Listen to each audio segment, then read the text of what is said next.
Hello बच्चों, welcome to Baluni classes again.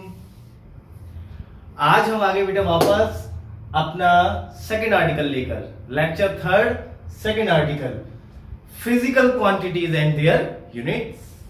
Physical quantities and their units. चलो बच्चों, आज खूब मस्ती से बहुत ढंग से समझेंगे कि फिजिकल क्वांटिटीज क्या होती है और एकदम महसूस करेंगे, बिल्कुल फील करेंगे बढ़िया से, एकदम समझेंगे हम। अच्छा, चलो शुरू करें। हाँ, शुरू करते हैं। हाँ सर, फिजिकल क्वांटिटीज पढ़ेंगे बढ़िया से। हाँ तो बच्चों, फिजिकल क्वांटिटीज। चलो, फिजिकल क्वांटिटीज शुरू करने से पहले बेसिकली अपन क्या पढ़ रहे हैं बेटा? फिजिक्स पढ़ रहे हैं हम लोग। तो फिजिक्स पढ़ रहे हैं तो नेचर को डिस्क्राइब करेंगे, नेचर में होने वाली प्रोसेसेस जो होंगी उनको डिस्क्राइब करेंगे, उनके बारे में डिस्कशन करेंगे। हाँ, ये बात तो है।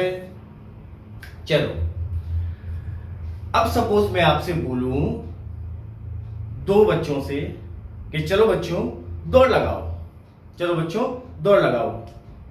मैंने सौरभ और गौरव को बोला कि चलो बेटा दोनों बच्चे दौड़ लगाओ। तो उसमें से एक तेज दौड़ने वाला है और एक धीरे दौड़ने वाला है। एक तेज दौड़ेगा, एक धीरे दौड़ेगा, एक तेज दौड़ेगा, धीरे दौड़ेगा, और दौड़ रहे हैं। तो हम कहेंगे कि भाई सौरभ तेज दौड़ रहा है, गौरव धीरे दौड़ रहा है। ठीक है, लेकिन जब बात आती है कि सौरभ कितना तेज दौड़ रहा है, सौरभ कितना तेज दौड़ रहा है,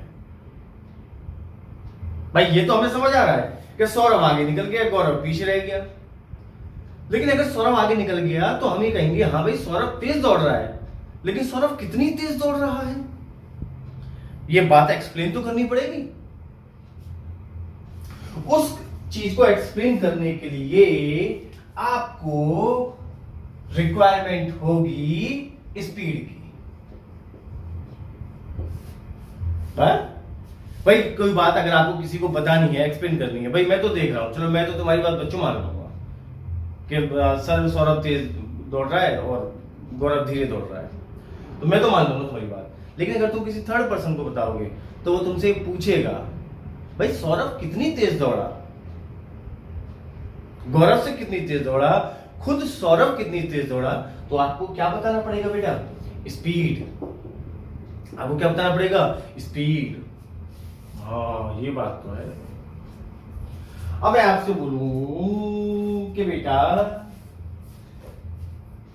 एक मेरे पास ये बुक है, एक मेरे पास ये पेन है, इसमें से कौन ज्यादा भारी है? तो आप कहोगे सर ये भारी है, इतनी भारी भी नहीं है कि जान निकल जाए, सर ये भारी है। मैं तो कहूंगा ना ये भारी है, ये भारी कहां है, ये तो हल्की है। मैं ये बोलूंगा कि ये भारी है, ये हल्की है। तो तुम्हें अगर अपनी बात प्रूफ करनी है, तुम्हें अगर अपनी बात प्रूफ करनी है तो तुम्हें मुझे बताना पड़ेगा कि इसका वेट कितना है और इसका वेट कितना है।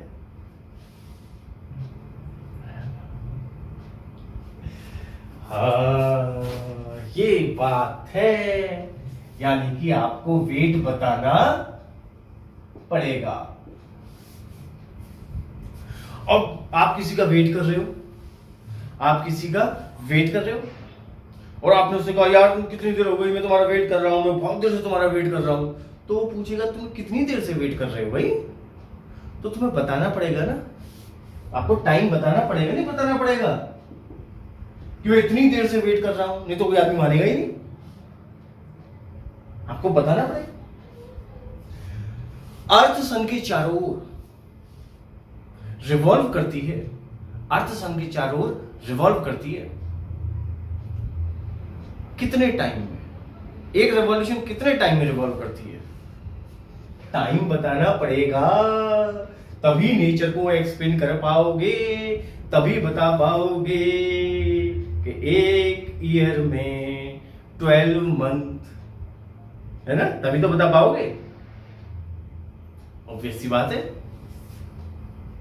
ऑब्वियस सी बात है, बताना पड़ेगा। ये एक बॉक्स है, ये एक बॉक्स है, एक बहुत भारी बॉक्स है। तो क्या ये फोर्स लगाएं इस पे हम तो ये चल पड़ेगा? सोचो, क्या हम इस पर फोर्स लगाएं तो ये चल पड़ेगा? हम ताकत लगाएं जैसे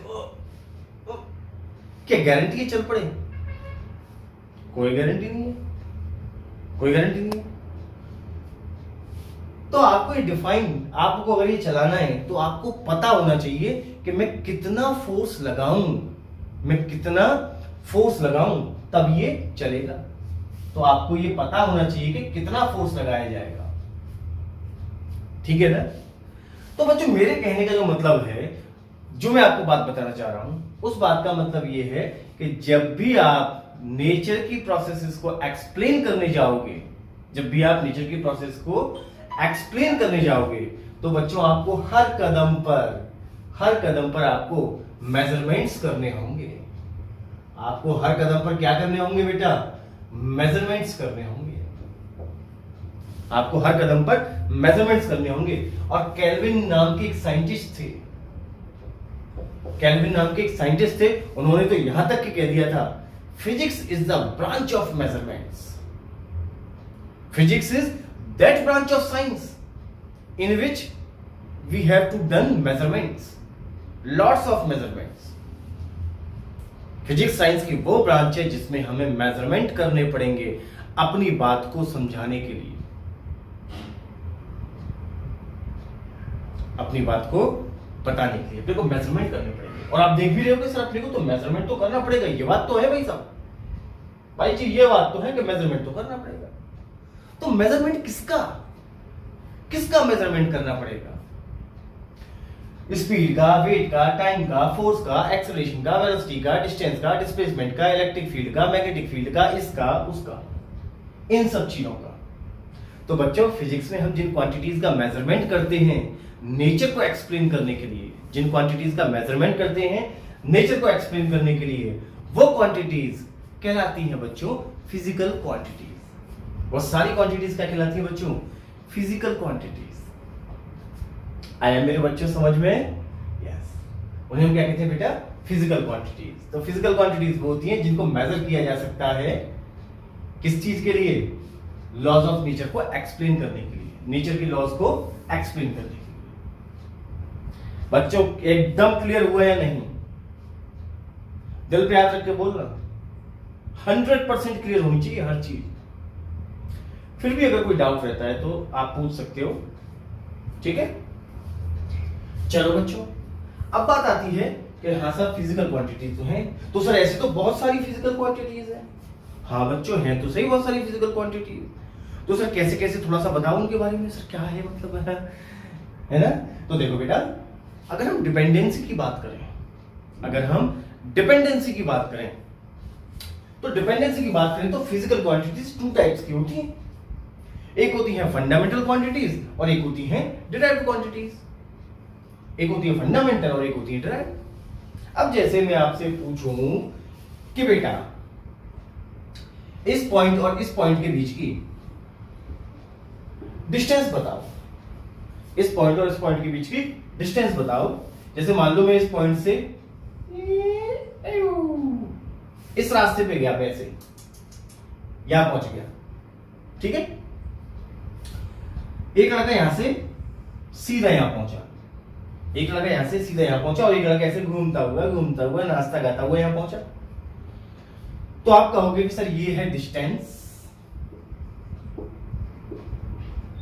जैसा आपको याद होगा आप इसको बोलोगे डिस्प्लेसमेंट। मैं अभी डिस्टेंस और डिस्प्लेसमेंट की डेप्थ में नहीं जा रहा हूं, ध्यान रखना। अभी करूंगा, इसको भी खोलूंगा मैं, डिस्टेंस डिस्प्लेसमेंट का भी राज खोलूंगा पूरा। तो ए से बी तक गया, तो अगर आपको ए से बी तक की डिस्टेंस अगर बतानी है बेसिकली, तो आप देखो बेटा, आप सिर्फ एक धागा लो, आप उस धागे को ऐसे ऐसे ऐसे ऐसे करके इस रास्ते पर डालते रहो और जितनी लेंथ उस धागे की आई उसको मेजर कर लो स्केल पर, एक पॉइंट से दूसरे पॉइंट तक। तो आपको डिस्टेंस पता चल जाएगी, पता चल जाएगी, वैसी बात है, पता चल जाएगी। ए और बी के बीच की डिस्टेंस पता करनी है आपको।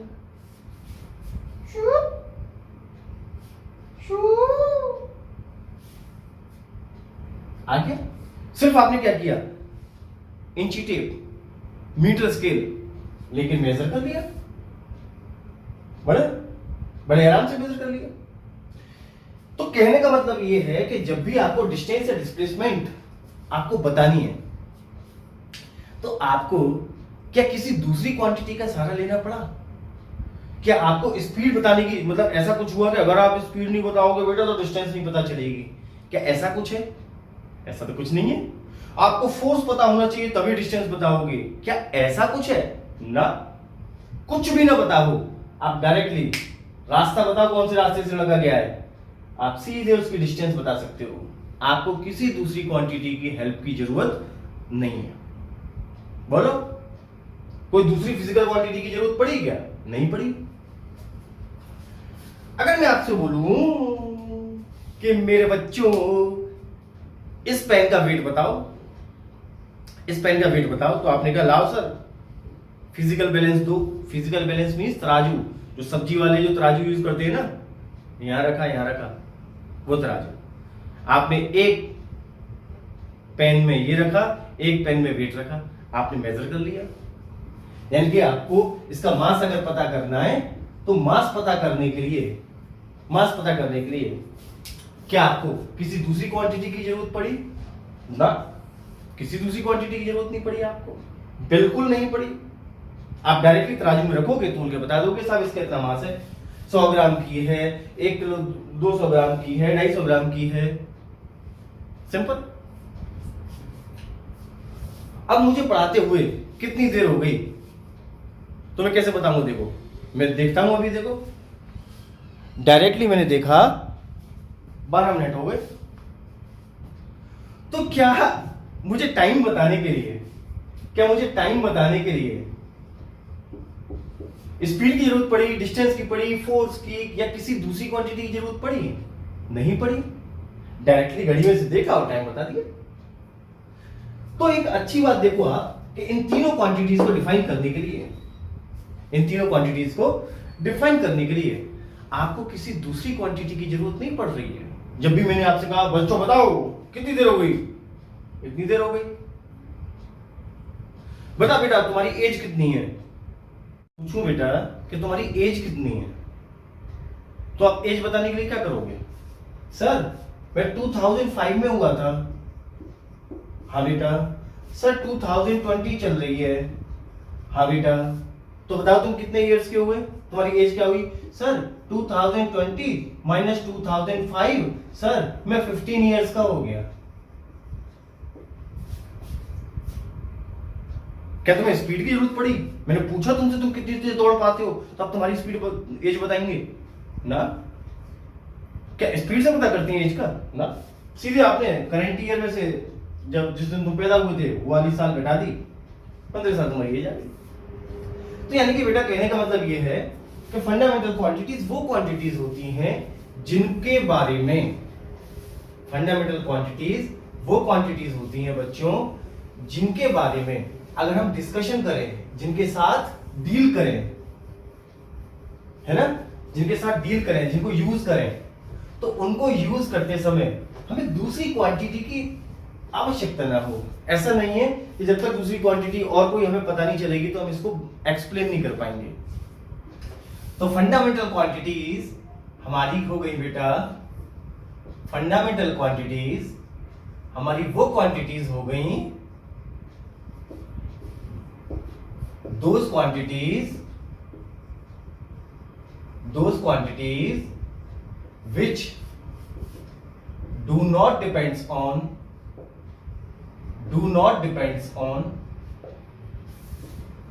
other quantities, which do not depends on other quantities for their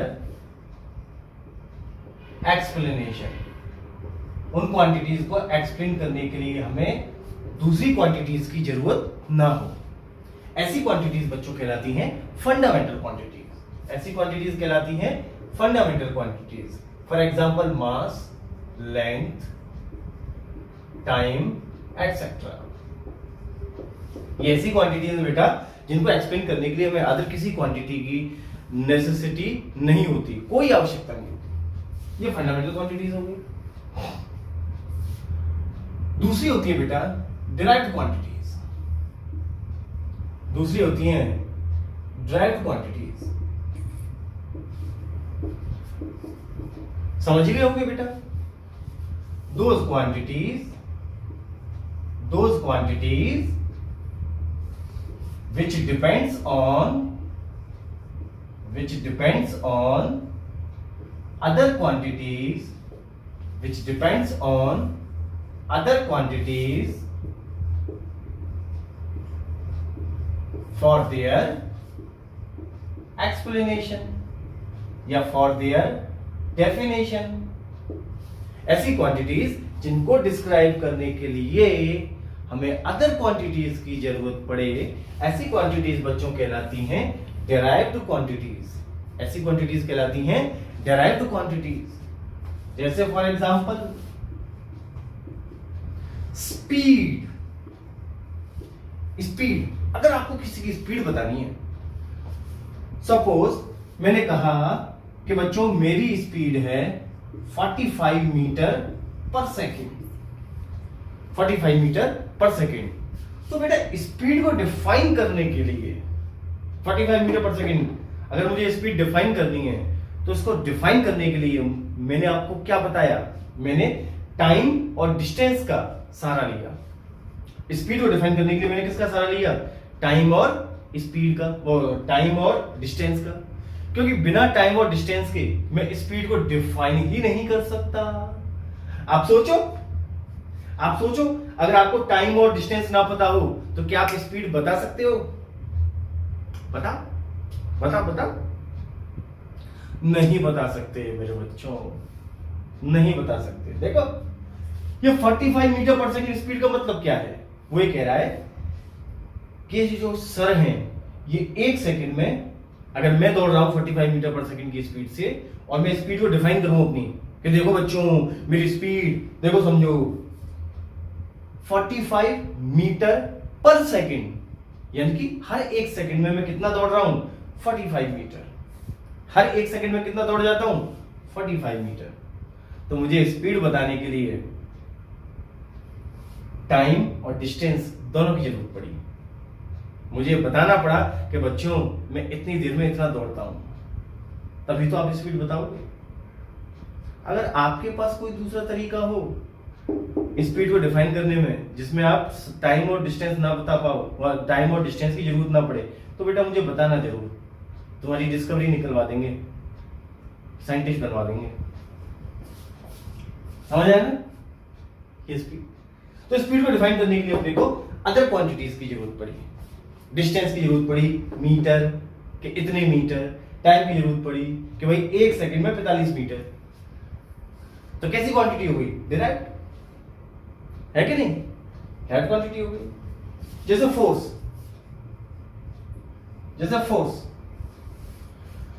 क्या होता है, सपोज 4 किलोग्राम मीटर पर सेकेंड स्क्वायर, ये फोर्स है।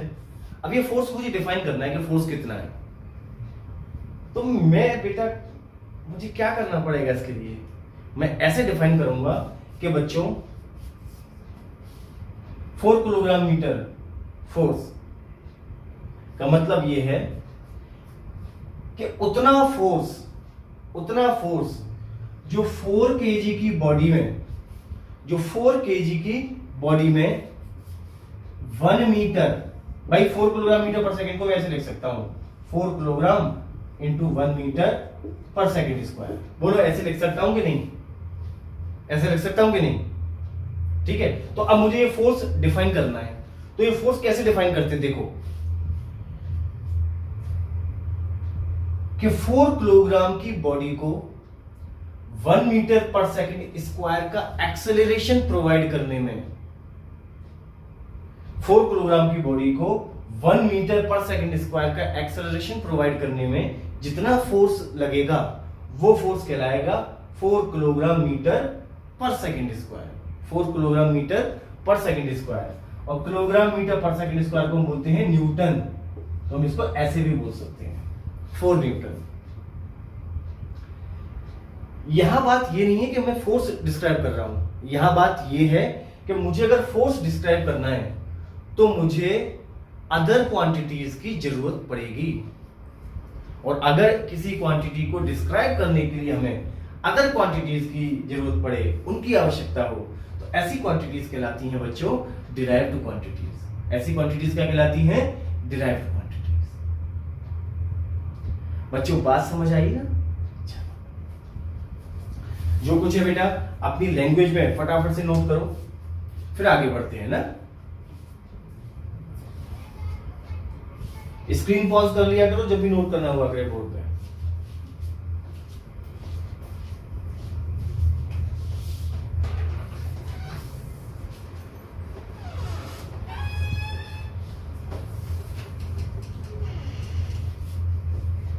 तो डिराइव्ड क्वांटिटीज के एग्जांपल्स हो गए बेटा speed, velocity, force, acceleration, work, power, energy, momentum, pressure, intensity of electric field, intensity of magnetic field. ये सब क्या है बेटा? डिराइव्ड क्वांटिटीज के examples. Second is types of physical quantities on the basis of direction, on the basis of direction, on the basis of direction, ठीक है? on the basis of direction। अब देखो डायरेक्शन के बेस पे कितनी तरह की क्वांटिटीज होती हैं? स्केलर क्वांटिटीज, वेक्टर क्वांटिटीज,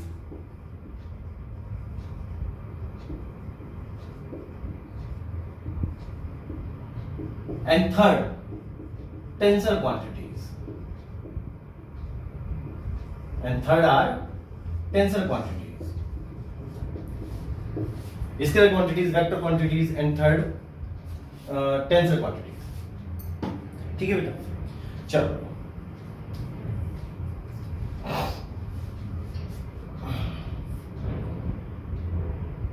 ये मेरे पास ये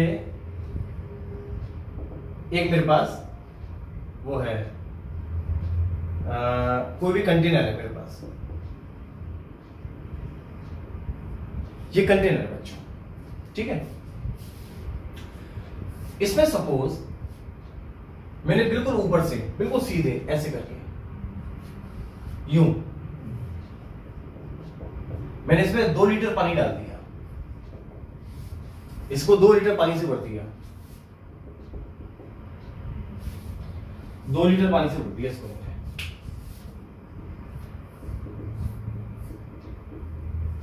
ठीक है ना?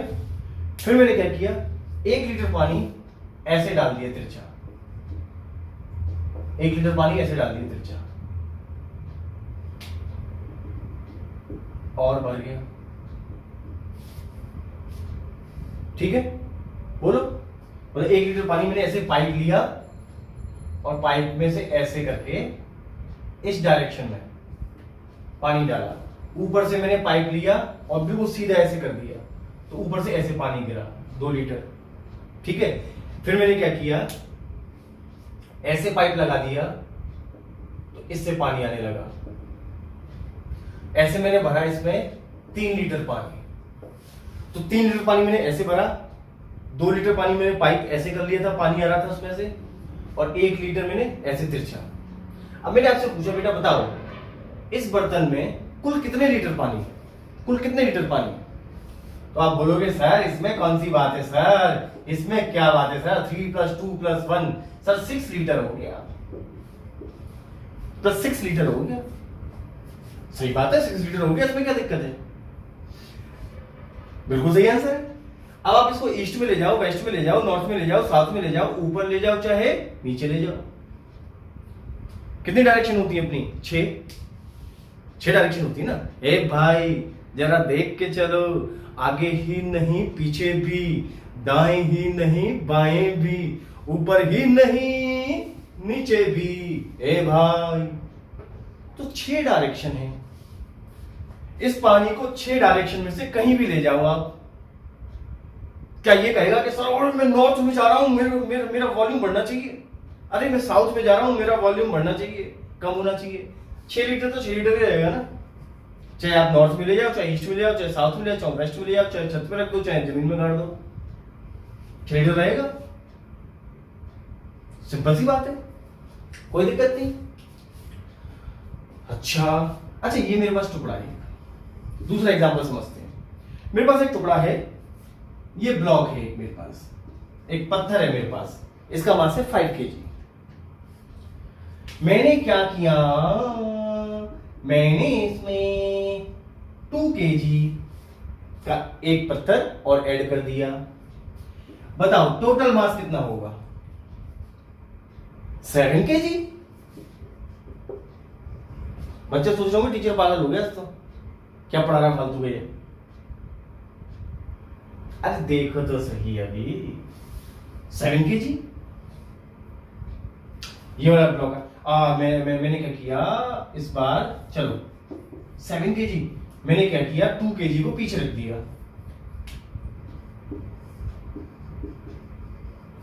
अब कितना मास?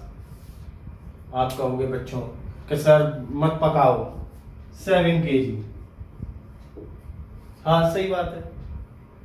अच्छा मैंने क्या किया, बेटा तुम भी बहुत परेशान करते हो टीचरों, मैं भी करूंगा तुम्हें परेशान।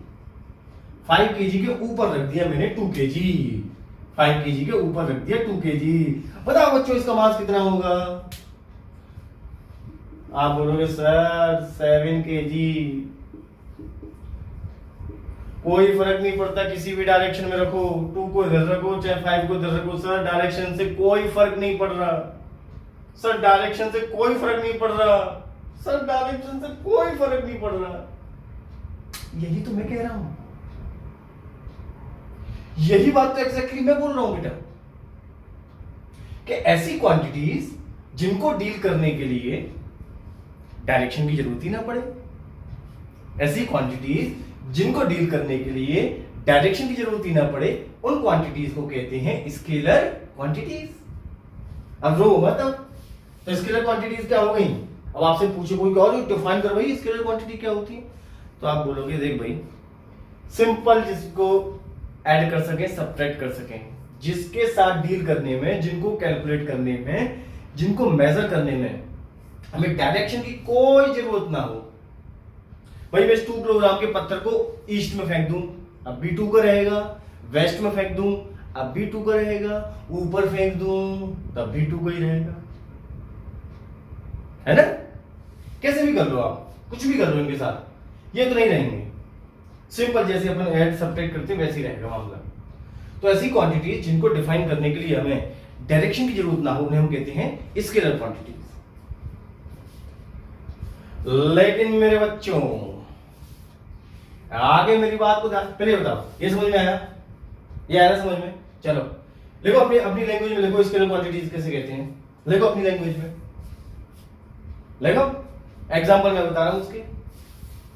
एग्जांपल मास, स्पीड, डिस्टेंस, टाइम, है ना? ये क्या है सब? Scalar quantity. अभी बाकी जब ये वेक्टर एक चैप्टर आएगा इसके बाद, उसमें बहुत सारे एग्जांपल पढ़ेंगे अपन, इतने सारे। अभी जस्ट आइडिया ले रहे हैं, ठीक है ना? चलो चलो चलो चलो चलो दिलदार चलो, चांद के पार चलो।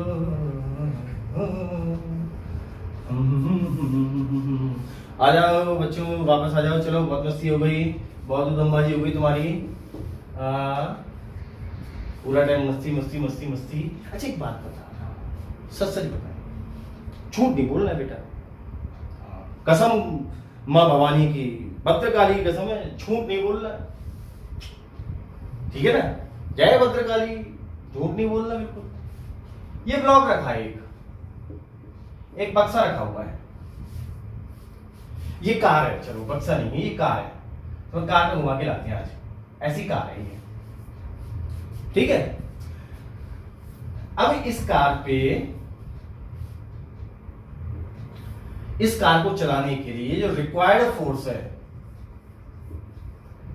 इस कार को, ये खड़ी हुई है, इस कार को धक्का लगा के चलाने के लिए हमें फोर्स जो रिक्वायर्ड है वो है 10 न्यूटन। फोर्स रिक्वायर्ड है 10 न्यूटन, ठीक है। अब हमारे पास दो लोग हैं, एक भैया ए और एक भैया बी। एक भैया ए, एक भैया बी। अभी ए भैया जो है, ये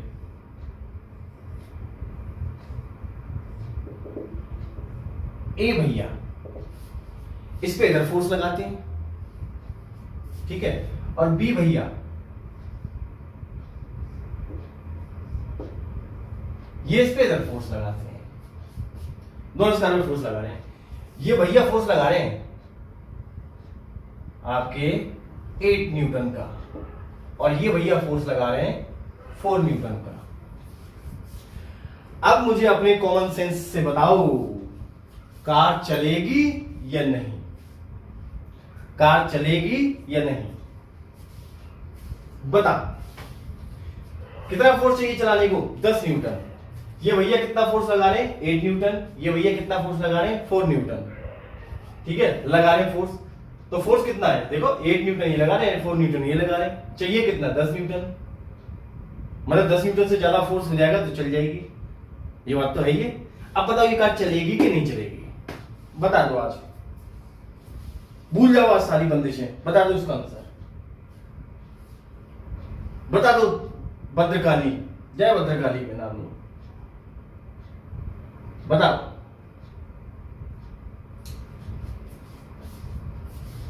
car will not move, car will not move, car नहीं चलेगी। क्योंकि आप बोलोगे सर देखो ये 8 का इधर लगा रहे हैं, इसने इसका अपोज कर दिया, तो नेट फोर्स कितना बचा?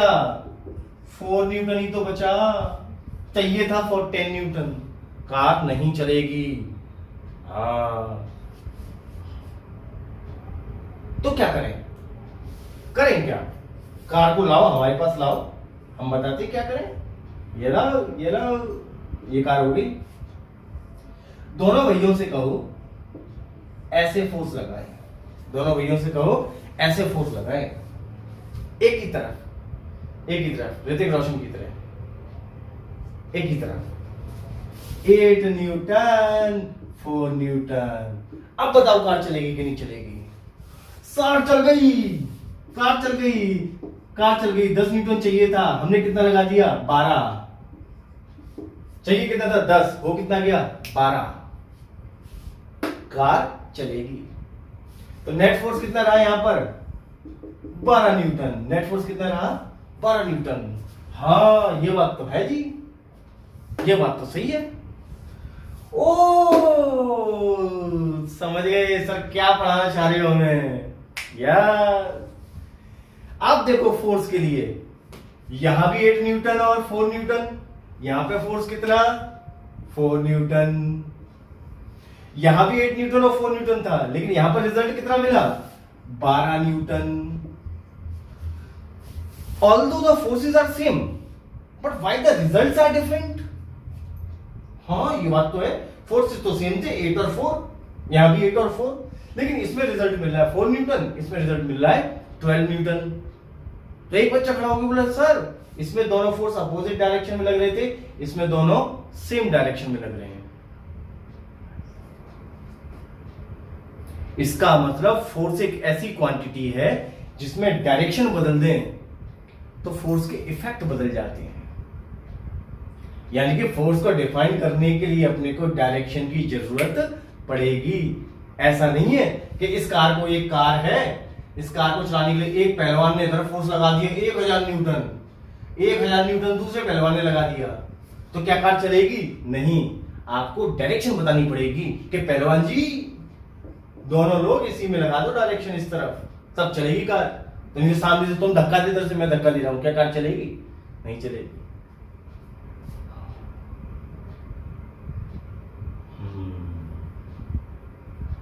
बात तो सही है। इसका मतलब those quantities which can be defined by direction. ऐसी क्वांटिटीज जिन्हें हमें डिफाइन करने के लिए डायरेक्शन की जरूरत पड़ती है, ऐसी क्वांटिटीज बच्चों कहलाती हैं वेक्टर क्वांटिटीज। ऐसी क्वांटिटीज कहलाती हैं बच्चों वेक्टर क्वांटिटीज। हमें डायरेक्शन बतानी पड़ेगी साहब, नहीं तो क्या है, मामला खराब हो जाएगा, नहीं तो मामला खराब हो जाएगा भाई साहब। तो चलो बेटा, अच्छा एक एग्जांपल और करते हैं, एक एग्जांपल और करते हैं। ये तुम हो, ये कोई और है, ठीक है। ये दौड़ा 4 मीटर पर सेकंड की स्पीड से, ये दौड़ा 3 मीटर पर सेकंड की स्पीड से। ये 4 मीटर स्पीड की पर सेकंड की स्पीड से दौड़ा, ये 3 मीटर पर सेकंड की स्पीड से दौड़ा, ठीक है। तो क्या ये मिलेंगे? ये 4 मीटर पर सेकंड की स्पीड से दौड़ा, ये 3 मीटर पर सेकंड की स्पीड से दौड़ा, इनके बीच की डिस्टेंस है 1 किलोमीटर। तो क्या ये मिलेंगे? बोलो। मिल भी सकते हैं और नहीं भी, मिल भी सकते हैं और नहीं भी। अगर इनको मिलना है तो इनको एक दूसरे की तरफ दौड़ना पड़ेगा, हमें डायरेक्शन बतानी पड़ेगी कि अरे उस तरफ, उधर से आ रहा है बी, और बी को बोलना पड़ेगा उस तरफ, उधर से आ रहा है ए। सोचो, अगर ये दौड़े इधर और ये दौड़े इधर, तो ये तो कभी मिल ही नहीं पाएंगे। ये दौड़े इधर और बी दौड़े ऊपर, कभी मिल ही नहीं पाएंगे। तो आपको वेलोसिटी को डिफाइन करने के लिए डायरेक्शन भी तो बतानी पड़ेगी भैया, नहीं तो ये बेचारे दो मिल नहीं पाएंगे, मिल ही नहीं पाएंगे। डायरेक्शन बतानी पड़ेगी।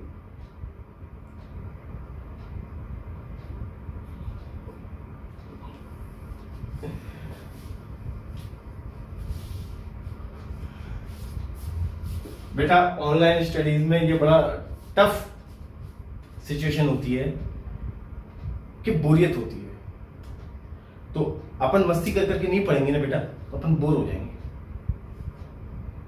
अब आप इमेजिन करो कि आप लोग मुझे देखोगे स्क्रीन पे, मैं तो अकेला पढ़ा रहा हूं, मैं ये मान चुका हूं कि मेरे बच्चे मुझे देख रहे हैं।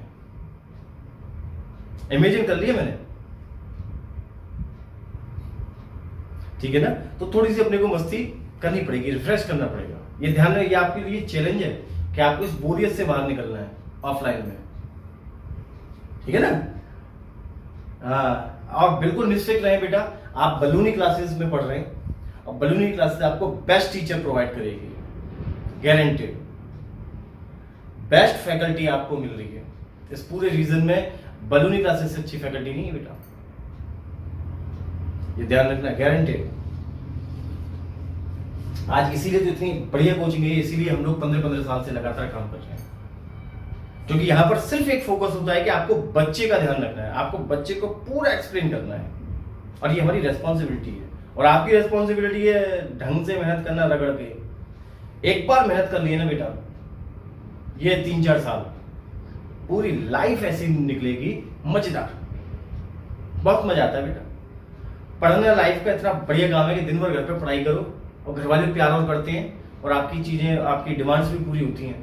बहुत फायदा होता है पढ़ने वाले बच्चे के लिए। और नहीं पढ़ोगे तो फिर तो दुचाई होती है। चलो खैर, तो वेक्टर क्वांटिटीज, देखो पानी पी लेता हूं, है ना। हाँ, थक गया।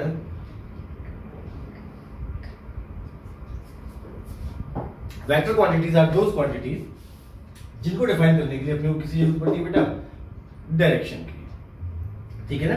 जैसे इसके एग्जांपल्स हो गए आपके फोर्स, इसके एग्जांपल्स हो गए जैसे फोर्स, वेलोसिटी, डिस्प्लेसमेंट। आपको भी इसका जरूरत नहीं है, वेक्टर वाले चैप्टर में और डिटेल में आएगा। बस मैं तो आपको बता रहा था कि डायरेक्शन के बेस पे कितनी तरह की क्वांटिटीज होती हैं। तो स्केलर समझ में आ गया, वेक्टर समझ में आ गया। फटाफट से वेक्टर की डेफिनेशन लिखो अपनी लैंग्वेज में, फिर टेंसर समझाते हैं, ठीक है। जल्दी नोट करो। अब समझते हैं हम tensor quantities. Tensor quantities, tensor quantities. Tensor quantities वैसे तो डिटेल में आगे हमारे एक चैप्टर आएगा जिसका नाम होगा रोटेशनल मोशन, 8th चैप्टर आएगा रोटेशनल मोशन, उसमें पढ़ेंगे। लेकिन चूंकि क्लासिफिकेशन पढ़ रहे हैं बेटा, तो अपने को टेंसर क्वांटिटीज जानना भी जरूरी है। टेंसर क्वांटिटीज अभी टेंसर क्वांटिटीज बड़ी बेसिक सी एक जनरल सी इसके बारे में एक बात बता देता हूं। ऐसी क्वांटिटीज जो ना स्केलर होती हैं और ना ही वेक्टर होती हैं, ना स्केलर है ना वेक्टर है, ऐसी क्वांटिटीज होती हैं टेंसर क्वांटिटीज। ये डिपेंड करती हैं, इनको डिफाइन किया जाता है एक्सिस के बेस पर, इनको डिफाइन किया जाता है एक्सिस के बेस पर, ठीक है। जैसे मूवमेंट ऑफ इनर्शिया, अब ये चीजें बेटा आपको 8th चैप्टर में आके पढ़ाएंगे पूरा, मूवमेंट ऑफ इनर्शिया। अभी यहां पर आपको सिर्फ टेंसर क्वांटिटी की डेफिनेशन याद रखनी है कि ऐसी क्वांटिटीज जिनको डिफाइन करने के लिए हमें एक्सिस की जरूरत पड़े उन्हें हम टेंसर क्वांटिटीज कहते हैं। जैसे फॉर एग्जांपल मैं आपसे बात करूं कि अगर आपको सिलेंडर, आपके घर का जो सिलेंडर है वो आपको लेके जाना है, ये सिलेंडर हो गया आपका, ये सिलेंडर हो गया और ये आपको लेके जाना है एक जगह से दूसरी जगह। तो आप देखो इसको अलग अलग तरीके से अलग अलग एक्सिस के अबाउट घुमाने पर इसके इफेक्ट अलग अलग आएंगे। एक तरीका तो हो गया इसको ऐसे रोका रोका के यूं घुमा घुमा के ले जाओ आगे, एक तरीका हो गया इसको जमीन पर गिरा दो और फिर ले जाओ, और एक तरीका हो गया इसको ऐसे ऐसे रखो फिर ऐसे रखो फिर ऐसे रखो। तो हर केस में क्या है, तो हर केस में आप अलग अलग तरीके से घुमा रहे हो, अलग अलग एक्सिस के अबाउट घुमा रहे हो। जब आप इसको ऐसे घुमा रहे हो तो इस एक्सिस के अबाउट घुमा रहे हो, है ना। जब आप इसको लिटा लोगे तो ये लेटा हुआ सिलेंडर कौन सा होगा, जब ये ऐसे हो जाएगा तो ये वाली जो एक्सिस पास हो रही होगी इसके अबाउट, ठीक है। और अगर इसको यूं उठा के यूं घुमा घुमा के ऐसे करके ले जा रहे हो कि इसको फिर नीचे फिर इसको ऊपर, तो आप एक अलग एक्सिस, आप इस एक्सिस के अबाउट, इस एक्सिस के अबाउट आप घुमा रहे हो। तो ये बड़ा लंबा चौड़ा डिस्कशन आएगा आपका 8th चैप्टर में। तो ऐसी क्वांटिटीज होती है बेटा, तो आप देखो कि अलग अलग एक्सिस के अबाउट घुमाने पर, अलग अलग तरीके से घुमाने पर आपको अलग अलग तरह की दिक्कत का सामना करना पड़ रहा है, अलग अलग तरह की दिक्कत का। सबसे टफ कौन सा है, इसको ऐसे उठा के यूं रखा फिर यूं रखा फिर यूं रखा, तो जो दिक्कत आ रही है इसमें, इसको ले जाने में, अलग अलग तरह से घुमाने में जो अलग अलग तरह की दिक्कत आ रही है, उस दिक्कत का नाम होता है movement of inertia. 8th chapter में पढ़ेंगे अपन, ठीक है। तो अपनी मोटी मोटी बात बेटा अब तक की क्या हुई, नोट कर लो उसको, टेंसर क्वांटिटीज को। Tensor quantities are those quantities which are defined on the basis of axis, on the basis of axis. अब ये क्या एक्सिस होती है, क्या टेंसर होती है, ये अपन 8th चैप्टर में पढ़ेंगे। फिलहाल के लिए इतना ही, नोट कर लो इसको।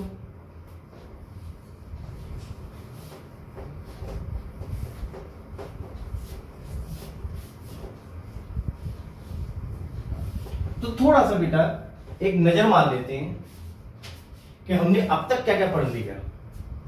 अब तक हमने क्या क्या पढ़ लिया, हमने आर्टिकल नंबर 1 पढ़ा था, इसमें हमने पढ़ लिया था बेटा कि फिजिक्स क्या होती है। तो हमने देखा था कि physics is basically the study of nature होती है। फिर हमने पढ़ा था कि लॉ, थ्योरी और प्रिंसिपल क्या होते हैं, वो हमने पढ़ लिए थे। उसके बाद हमने फिजिक्स की ब्रांचेस वगैरह सारी पढ़ ली थी। सेकेंड आर्टिकल में हम आए थे कि फिजिकल क्वांटिटीज वो क्वांटिटीज होती हैं जो नेचर को एक्सप्लेन करने में हमें हेल्प करती हैं और उनको हम क्या करते हैं, मेजर करते हैं। डिपेंडेंसी के बेस पे 2 टाइप्स की होती हैं, फंडामेंटल एंड डिराइव्ड। फंडामेंटल वो जिनको एक्सप्लेन करने के लिए दूसरी क्वांटिटी की रिक्वायरमेंट ना हो, डिराइव्ड वो जिनको एक्सप्लेन करने के लिए दूसरी क्वांटिटीज की जरूरत पड़े। डायरेक्शन के बेस पे स्केलर वेक्टर टेंसर, स्केलर वो होती हैं जिनकी कैलकुलेशन या फिर जिनको डिफाइन करने के लिए हमें डायरेक्शन की कोई जरूरत ना पड़े, वो स्केलर होती हैं। और जिनको डिफाइन करने के लिए डायरेक्शन की जरूरत पड़े वो वेक्टर होती हैं। और जिनको डिफाइन करने के लिए एक्सिस की जरूरत पड़े वो होती हैं टेंसर क्वांटिटीज। तो कुल मिला के इतनी ही चीजें पढ़ी हैं हमने। अब इसके आगे कंटिन्यू करते हैं। तो बात चल रही थी फिजिकल क्वांटिटीज की। तो फिजिकल क्वांटिटीज की डेफिनेशन पढ़ ली हमने और कितने टाइप्स की होती हैं ये हमने पढ़ ली। अब हमने जो एक बेसिकली चीज पढ़ी थी कि फिजिकल क्वांटिटीज वो क्वांटिटीज होती हैं जिनका क्या किया जाता है, मेजरमेंट। जिनका क्या किया जाता है, मेजरमेंट। जिनका किया जाता है मेजरमेंट। अब बात आई थोड़ी अब थोड़ा लेवल बढ़ना शुरू हो रहा है कि भाई मेजरमेंट किया जाता है।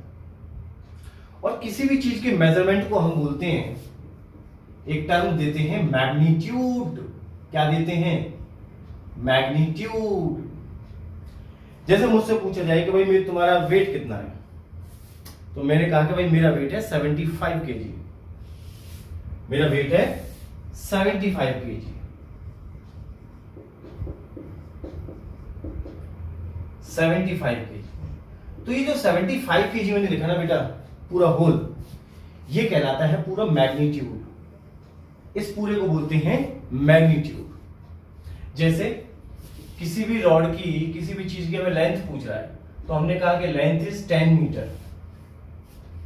तो ये जो चीज है ना पूरी 10 मीटर कंबाइंडली, इसे हम कहते हैं बेटा मैग्नीट्यूड। इसे हम क्या बोलते हैं, मैग्नीट्यूड। जैसे आपसे एज पूछी जाए या टाइम पूछा जाए, तो आप क्या बोलोगे कि सर जैसे 24 आवर्स, एक दिन में कितना टाइम होता है, 24 आवर। तो ये 24 आवर क्या है बेटा, ये टाइम का मैग्नीट्यूड है। ये टाइम का क्या है, मैग्नीट्यूड। ये टाइम का क्या है, मैग्नीट्यूड।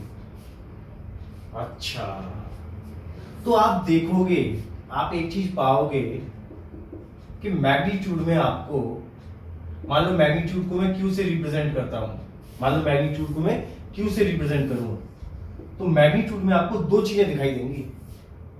देखो कोई भी मैग्नीट्यूड देखो आपको दो चीजें दिखाई देंगी। एक, आपको सब में एक न्यूमेरिकल वैल्यू दिखाई दे रही है। सब में क्या दिखाई दे रही है, न्यूमेरिकल वैल्यू। सब में आपको एक न्यूमेरिकल वैल्यू दिखाई दे रही है, मान लो n है, कोई भी न्यूमेरिकल वैल्यू। और एक आपको दिखाई दे रही है बच्चों यूनिट। मान लो यूनिट को u से रिप्रेजेंट करें, तो आपको मैग्नीट्यूड में क्या चीजें दिखाई देंगी, एक न्यूमेरिकल वैल्यू और एक यूनिट। देखो कोई भी मैग्नीट्यूड ले लो आप, कोई भी मैग्नीट्यूड, आपको उसमें दो चीजों की जरूरत पड़ेगी, उसको पूरी तरह से डिफाइन करना है। मैग्नीट्यूड को 75 केजी, यानी कि एक न्यूमेरिकल वैल्यू हो गई 75, केजी हो गई यूनिट, 10 मीटर, 10 हो गई न्यूमेरिकल वैल्यू, मीटर हो गई यूनिट, 24 आवर, 24 हो गई न्यूमेरिकल वैल्यू, आर हो गई यूनिट। तो जब भी आपको मैग्नीट्यूड डिफाइन करना है बेटा, जब भी आपको मैग्नीट्यूड डिफाइन करना है, तो आपको दो चीजों की जरूरत पड़ेगी, एक न्यूमेरिकल वैल्यू और एक जरूरत पड़ेगी बच्चों आपको यूनिट की। एक न्यूमेरिकल वैल्यू और एक क्या चाहिए, यूनिट। अगर मैं पूछूं आपसे, सपोज आपका नाम है चिंटू मिंटू चिंकी मिंकी, कुछ भी आपका नाम है, और मैं आपसे पूछूं कि बेटा बताओ गुड़िया, बताओ गुड्डा, आपका वेट कितना है। तो अगर आपने ये बोल दिया कि सर मेरा वेट है 55, तो क्या आपने अपने वेट को पूरी तरह से डिफाइन किया, नहीं किया। क्योंकि मैं बोलूंगा बेटा 55 ग्राम है क्या आपका वेट, 55 ग्राम है क्या, नहीं नहीं नहीं सर 55 क्विंटल है क्या, नहीं, तो आपको बताना पड़ेगा sir my weight is 55 kilogram, 55 kilogram. तो आपको कोई भी मैग्नीट्यूड बताना है तो आपको दो चीजों की जरूरत पड़ेगी। अगर एक चीज बताई तो फिर काम गड़बड़ हो जाएगा। जैसे मैंने पूछा बेटा कितनी देर से पढ़ रहे हो, टाइम बताओ, तो आपने कहा सर मैं 10 से पढ़ रहा हूं। तो मैं पूछूंगा 10 सेकंड से, कितना पढ़े आज सुबह से लेकर शाम तक? सर मैं 10। तो पूछूंगा 10 सेकंड पढ़े क्या, 10 मिनट पढ़े क्या, 10 घंटे पढ़े, या 10 दिन से पढ़ रहे हो, या 10 साल से पढ़ रहे हो, या 10,000 साल से पढ़ रहे हो? तो आपको डिफाइन करना पड़ेगा। सर मैं आज 10 आवर्स की स्टडी की मैंने आज। तो आपको न्यूमेरिकल वैल्यू और यूनिट दोनों चीजें बतानी पड़ेगी, वैल्यू और यूनिट दोनों चीजें बतानी पड़ेंगी, ठीक है ना? तो क्या बात समझ में आई अपने को कि फिजिकल क्वांटिटीज के मेजरमेंट को मैग्नीट्यूड बोलते हैं, और मैग्नीट्यूड में दो चीजें होती हैं, एक न्यूमेरिकल वैल्यू और एक यूनिट। दोनों में से अगर कोई भी एक चीज आपने नहीं बताई तो आपका मैग्नीट्यूड प्रॉपर नहीं माना जाएगा, आपका मैग्नीट्यूड प्रॉपर नहीं माना जाएगा। तो ये मैग्नीट्यूड को हम कैसे रिप्रेजेंट करते हैं? Numerical value into unit, numerical value into unit, ठीक है बेटा? अब एक बात देखो, एक बात समझो, सपोज मैं ये 75 kg को, भाई यूनिट तो मैं दूसरी भी ले सकता हूं, मैं वेट को क्या लिख सकता हूं? 75 को 75,000 ग्राम, 75,000 ग्राम। ये 75 kg के ही इक्विवेलेंट है या अलग है? 75 kg के ही इक्विवेलेंट है, तो इसको 75 kg भी लिखा जा सकता है और 75 ग्राम भी लिखा जा सकता है। ये हमने किया, यानी कि मैग्नीट्यूड को अलग अलग तरह से अलग अलग यूनिट में भी लिख सकते हैं हम। बात एक ही है, चाहे इसको किलोग्राम लिख लो, चाहे इसको ग्राम में लिख लो। तो ग्राम में लिखोगे तो आपको किलो की जगह क्या लिखना पड़ेगा? 1000, है ना? किलो की जगह, किलो का मतलब होता है बेटा किलो, किलो का मतलब होता है 1000, सिंपल। लेकिन एक डिफरेंस आया, मैग्नीट्यूड तो सेम ही है, मैग्नीट्यूड तो सेम ही है। जितना वजन है बेटा 75 किलो वजन है तो 75 किलोग्राम ही वजन रहेगा, चाहे इसको ग्राम में मेजर कर लो चाहे किलोग्राम में। लेकिन इन चीजों में थोड़ा सा फर्क आया। आप देखो आपने क्या किया, अगर आपने यूनिट ले ली ग्राम तो न्यूमेरिकल वैल्यू बढ़ गई, 75,000 हो गई, और अगर आपने यूनिट ली किलोग्राम तो न्यूमेरिकल वैल्यू 75 हो गई। तो हुआ क्या, हुआ क्या बेसिकली कि आपने, अगर भाई ग्राम छोटी यूनिट है, ग्राम छोटा होता है, किलोग्राम बड़ा होता है, तो आपने अगर छोटी यूनिट ली है तो न्यूमेरिकल वैल्यू बड़ी आएगी। अगर आप छोटी यूनिट लेते हो तो न्यूमेरिकल वैल्यू बड़ी आएगी, और अगर आप बड़ी यूनिट लेते हो तो न्यूमेरिकल वैल्यू छोटी आएगी। इसका मतलब मैं कह सकता हूं कि अगर मैग्नीट्यूड कांस्टेंट है, अगर मैग्नीट्यूड कांस्टेंट है, अगर मैग्नीट्यूड कांस्टेंट है तो न्यूमेरिकल वैल्यू और यूनिट के बीच में जो रिलेशन होगी वो इनवर्सली प्रोपोर्शनल की रिलेशन होगी। मतलब छोटी यूनिट तो large numerical value, small unit तो लार्ज एन की वैल्यू, और लार्ज यूनिट तो न्यूमेरिकल वैल्यू स्मॉल, यानी कि दोनों क्या हो गए? एक दूसरे के इनवर्सली प्रोपोर्शनल। क्या होंगे? दोनों एक दूसरे के इनवर्सली प्रोपोर्शनल, ठीक है? तो जैसे देखो मैंने वेट को लिखा, तो ये ग्राम में जब मेजर कर रहा हूं तो न्यूमेरिकल वैल्यू n1 और यूनिट क्या है इसकी? u1। मान लो इसको, इस यूनिट को मैंने बोल दिया u1, इसको न्यूमेरिकल वैल्यू n1, ये हो गई न्यूमेरिकल वैल्यू n2, ये हो गई इसकी यूनिट u2। मतलब दोनों है तो equal, n1 u1 is equal to n2 u2, कि मैग्नीट्यूड सेम है। लेकिन इस केस में क्या होगा? न्यूमेरिकल वैल्यू इनवर्सली प्रोपोर्शनल होगी यूनिट के।